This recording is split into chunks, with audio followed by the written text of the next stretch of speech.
सभी भक्तों को श्री शिवाय नमस्तुभ्यम। हर हर महादेव। संतान प्राप्ति के लिए, पुत्र प्राप्ति के लिए ये उपाय जो मैं आपको बता रहा हूँ ये सीधे शिव महापुराण से बताऊँगा। शिव महापुराण से प्रूफ भी दूंगा आपको कि अश्विन की नवमी तिथि के दिन आप ये उपाय कर सकते हैं। सबसे पहले तो आपको बता देते हैं कि विषुव योग महीने में साल भर में 2 बार आता है। एक आता है अंग्रेजी तारीख के अनुसार तो 22 मार्च और 21 सितंबर को आता है, लेकिन आप यदि अंग्रेजी तारीख नहीं मानते हैं तो फिर आपको ये आता है चैत्र मास की नवमी तिथि और अश्विन मास की नवमी तिथि। जैसा कि आप ये देख सकते हैं, ये सीधे शिव महापुराण से मैंने आपको बता रहा हूँ। शिव महापुराण में ये लिखा हुआ है कि एक तो चैत्र मास की नवमी तिथि को विषुव योग आता है और दूसरा आता है अश्विन मास की नवमी तिथि। जैसा कि आप देख सकते हैं नवमी तिथि लिखा हुआ है। ये शिव महापुराण से बता रहा हूँ मैं आपको, ये प्रूफ के साथ बता रहा हूँ कि अश्विन मास की नवमी तिथि के दिन विषुव योग पड़ता है। बाकी आप इसको वीडियो को पॉज करके इस बात को अच्छे से पढ़ सकते हैं। तो अब आपको ये बता दिया कि विषुव योग चैत्र मास की नवमी तिथि और अश्विन मास की नवमी तिथि को आता है। अश्विन मास की जो नवमी तिथि है इस बार वो 7 और 8 अक्टूबर को आ रही है।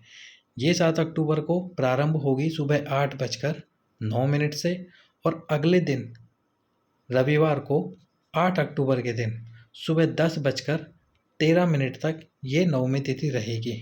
ये नवमी तिथि विषुव योग वाली नवमी तिथि है। तो आप इस विषुव योग में संतान प्राप्ति के लिए खीर वाला उपाय ज़रूर से ज़रूर कीजिए। संतान प्राप्ति की कामनाएं जिन माताओं को है 15 साल हो चुके हैं, 20 साल हो चुके हैं और उनको संतान प्राप्त नहीं हो पाई, तो आपके पितृ भी इस श्राद्ध पक्ष में आपके ऊपर कृपा करेंगे।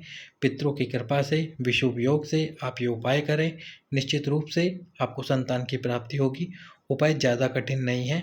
इस उपाय में आपको करना क्या है वो अब आपको बता सकते हैं। बता देते हैं। 2 तरह से आपको ये उपाय करना है। सबसे पहले क्या करना है, खीर का भोजन बना लीजिए। खीर का भोजन आप जैसे सुबह 8:09 पे, यानी कि कल शनिवार को 8:09 पे नवमी तिथि प्रारंभ हो जाएगी। तो अब आपको इसके पहले ही खीर बना लेनी है। खीर बना के रखिए। सुबह के समय ही या तो आप प्रदोष काल में ये उपाय करें या फिर सुबह के समय भी आप ये उपाय कर सकते हैं। जैसे आपने सुबह खीर बना ली, अगर प्रदोष काल में करने की इच्छा है, आपको समय शाम के समय मिल रहा है तो आप तब भी कर सकते हैं। खीर का निर्माण कीजिए। खीर का निर्माण करने के बाद में बेलपत्री के वृक्ष के नीचे वहीं बेलपत्र की मिट्टी को उठाइए, जो बेलपत्री का वृक्ष हो, छोटा पौधा नहीं, जो वृक्ष हो जिसकी छाँव आपके ऊपर पड़े, उस बेलपत्री के वृक्ष के नीचे एक शिवलिंग का निर्माण कीजिए, पार्थिव शिवलिंग। उस शिवलिंग का निर्माण करना है और निर्माण करने के बाद में इस शिवलिंग की पूजन अर्चना करनी है। दूध दही समर्पित कीजिए, जो भी आपके पास में वस्तु समर्पित करने की, अभिषेक की सामग्री वो समर्पित करके चंदन अक्षत समर्पित कीजिए। और जो आपने खीर का निर्माण करा है उसको एक कटोरी में लीजिए, एक पात्र में लीजिए और भगवान शंकर के शिवलिंग के सम्मुख में रखनी है। चढ़ाना मत, उस खीर को पार्थिव शिवलिंग पे सम्मुख में रखिए, प्रार्थना कीजिए। अगर आपके पति आपके साथ में ये पूजा करते हैं तो बहुत अच्छी बात है। नहीं कर पाते हैं तो जो माताएं बहनें हैं वो इस पूजा को अकेले भी कर सकते हैं। पात्र आपने रखा, भगवान से प्रार्थना करनी है, बाबा इस खीर को प्रसाद बना दो, बाबा इस खीर को स्वीकार करो, प्रसाद बना दो, ताकि इस प्रसाद को जब मैं ग्रहण करूं तो फिर मैं गर्भवती हूं, इतने सालों से मुझे संतान प्राप्त नहीं हुई है तो इससे मुझे संतान की प्राप्ति हो। उसके बाद में आपको क्या करना है, ये खीर आपने बना दी, खीर का भोग लगा दिया। खीर का भोग लगाने से पहले एक और काम करना, एक दीपक गाय का घी डालना एक दीपक में, लंबी बात लगाना और इसी बेलपत्री के वृक्ष के नीचे उस दीपक को प्रज्वलित करना, संतान प्राप्ति की कामना करते हुए। यदि गाय का घी ना हो तो जो आपके पास घर में घी हो उससे पूजा कर लेना। उसके बाद में आपको एक ब्राह्मण और ब्राह्मणी, जरूरी नहीं मंदिर के पंडित जी को ही आप बुला कर लाएं। यदि मंदिर के पंडित जी नहीं हो आसपास में तो फिर जो आपके आसपास में रहने वाले जाति से जो ब्राह्मण हो उनको आप बुला सकते हैं। जो जाति से ब्राह्मण हो उनको और उनकी पत्नी को बुलाइए। इस बेलपत्री के वृक्ष के नीचे आसन बिठाकर उनको बिठाइए और बिठाने के बाद में उनको वो जो आपने खीर बनाई है उस खीर का भोजन दीजिए।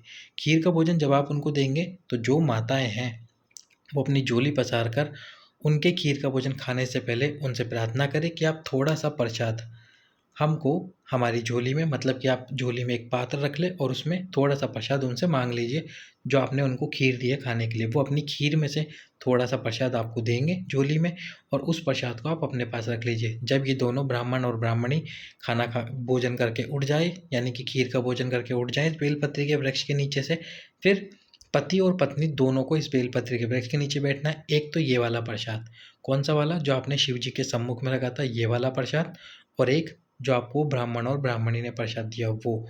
उन दोनों प्रसाद को एक पात्र में मिलाइए, यानी कि एक पात्र में डाल लीजिए और पति और पत्नी दोनों प्रार्थना करते हुए कि हे बेलपत्री के वृक्ष, आपके अंदर महादेव, माता पार्वती और उनके 13 बच्चे विराजमान हैं, हम पर कृपा कीजिए। आप ही के नीचे माता लक्ष्मी का निवास होता है। माता पार्वती के नयन अश्रु से ही आपका प्रागट्य हुआ है बेलपत्री के वृक्ष। माता पार्वती के नयन अश्रु से आपका जन्म हुआ है, तो हम पर कृपा बरसाइए और हमको संतान की प्राप्ति कराइए। इस प्रकार से आपको बोलते हुए उस खीर को पति और पत्नी दोनों को खा लेना है। ये उपाय एक बार हो गया। इस तरह से आपको ये उपाय कर लेना है। सुबह आप करें या शाम को करें। अगले दिन सुबह भी कर सकते हैं, लेकिन 10 बजने से पहले 10 बजे तक ही करना। 10:19 तक नवमी है, पर उसके पहले ही आप कर लेना। अब यदि आपके आसपास में बेलपत्री का वृक्ष नहीं है, तो फिर हम क्या करें, कैसे करें ये उपाय? तो उसके लिए आपको क्या करना होगा, 5 पीपल के पत्ते लीजिए। आपके आसपास में जो भी पीपल का पत्ता हो, पीपल का पेड़ हो, उस पीपल के पेड़ से 5 पीपल के पत्ते लीजिए और उन 5 पीपल के पत्तों को जोड़कर उनसे एक पत्तल का निर्माण कीजिए। 2 पत्तल आपको बनानी है, एक ब्राह्मण के लिए और एक ब्राह्मणी के लिए। 2 पत्तल का निर्माण कर लीजिए पीपल के पत्तों से। अब आपने पीपल के पत्तों से पत्तल का निर्माण करा। ब्राह्मण और ब्राह्मणी को आपके घर पर बुलाइए, आसन बिठाकर उनको भोजन कराइए उसी खीर का। कौन सी खीर का? जिसका आपने निर्माण करा है। यदि आप बेलपत्री के वृक्ष के नीचे वाला उपाय कर रहे हैं, तो फिर ये ना करें। जिनके आसपास बेलपत्री का वृक्ष नहीं है, वो इसका उपाय कर लें, वो ये वाला उपाय करें। दोनों पत्तल जो आपने बनाई है, उन दोनों पत्तलों को उन ब्राह्मण ब्राह्मणी के सामने रखें।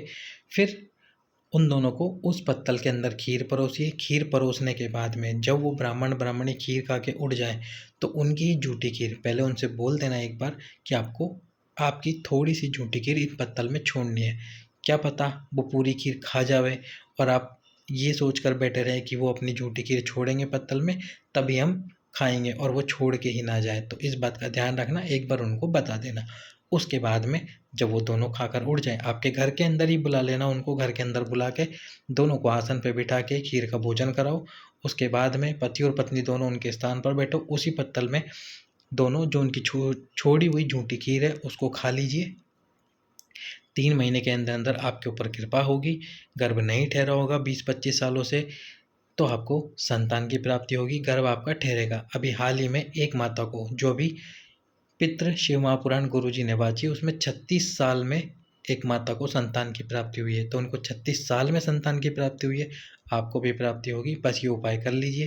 प्रूफ आपको मैंने दे ही दिया है। शिव महापुराण में लिखा हुआ है, अश्विन की 9वीं तिथि जिस दिन विषुव योग होता है, वैसे तो अंग्रेजी तारीख 22 सितंबर के हिसाब से भी होता है, लेकिन आप अंग्रेजी तारीख नहीं मानते, तो इस हिसाब से आप अश्विन की 9वीं तिथि को एक और मौका है, कर लीजिए ये उपाय संतान प्राप्ति के लिए।